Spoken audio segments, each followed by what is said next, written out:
નમસ્કાર મિત્રો, આજે આપણે ચર્ચા કરીશું સ્પર્ધાત્મક પરીક્ષા કે અન્ય પરીક્ષા જીપીએસસી, યુપીએસસી કે અન્ય પરીક્ષાઓ કેવી રીતે ટૂંકા સમયમાં અને સમયસર પાસ કરવી તેના માટેના ઉપાયો જણાવીશું।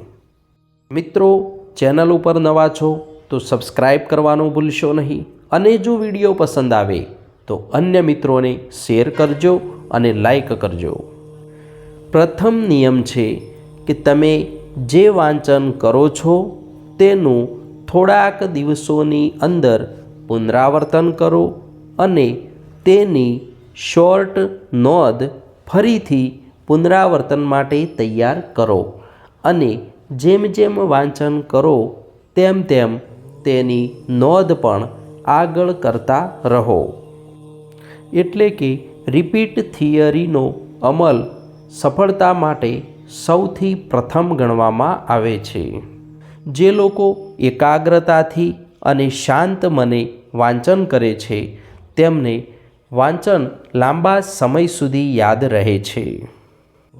ત્રીજો નિયમ છે ધ્યાન, યોગ, મેડિટેશન એટલે કે શરીરની હળવી કસરતો તથા ઓમ મંત્રનું ઉચ્ચારણ અને અન્ય મંત્રનું પણ ઉચ્ચારણ તમારા વાંચેલાને લાંબો સમય સુધી યાદ રાખવા માટે મદદરૂપ બને છે। યાદશક્તિમાં વધારો થાય છે। ચોથો નિયમ છે પરિસ્થિતિ ગમે તેવી હોય તમારી વાણી ઉપર સંયમ રાખવો। ક્રોધ, અહંકાર, વિવાદો કે ઈર્ષા જેવી વસ્તુઓથી દૂર રહેવું જોઈએ। કારણ કે જ્યારે માણસ એકવાર ગુસ્સામાં આવે છે, અહંકાર, ક્રોધ, વિવાદોનો શિકાર થાય છે ત્યારે તેની યાદશક્તિમાં ઘટાડો આવે છે અને મગજના ચેતાતંતુઓ ઉપર પણ તેની અસર જોવા મળે છે। પાંચમો નિયમ છે કે તમારા તનની, મનની અને તમારા અભ્યાસખંડની સ્વચ્છતા અવશ્ય રાખવી જોઈએ। છઠ્ઠો નિયમ છે કે વાંચનનો સમય રાતના 10 વાગ્યા પછીથી શરૂ કરીને સવારના 6 થી 7 વાગ્યા સુધીનો સૌથી શ્રેષ્ઠ સમય ગણાય છે। સાતમો નિયમ છે વ્યસનોથી દૂર રહેવું। ખોટા ગપ્પાઓમાં સમય પસાર ન કરવો અને દરરોજ સમયની અનુકૂળતા મુજબ તમારે નિયમિત પ્રેરણાદાયક વાર્તાઓનું, કથાઓનું વાંચન કરવું જોઈએ।